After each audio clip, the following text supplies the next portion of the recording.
நம்முடைய காஷ்மீரிலும் நம்முடைய எல்லை பகுதிகளிலும் எல்லை கடந்த தீவிரவாத தாக்குதல் நடைபெற்றது. நம் அனைவரும் அறிவீர்கள்.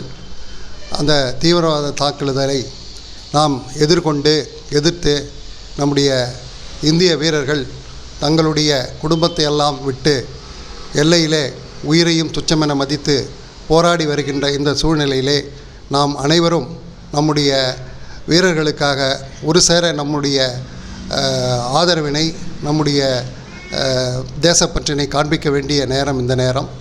இது நேரத்தில் சில பேர் நம்முடைய வீரர்களை பற்றியும் ஒரு சில பேர் தவறான கருத்துக்களை எல்லாம் அந்த சோஷியல் மீடியாவில் பதிவிடுகிறார்கள். அவரை எல்லாம் கண்டிக்கத்தக்கது. இந்த நேரத்திலே நாம் அனைவரும் ஒன்றுபட்டு நிற்க வேண்டும். ஜாதி, மத, இன, மொழிகளை கடந்து நாம் இந்தியர்கள் என்கின்ற ஒரே நோக்கத்தில் நாம் நிற்க வேண்டும்.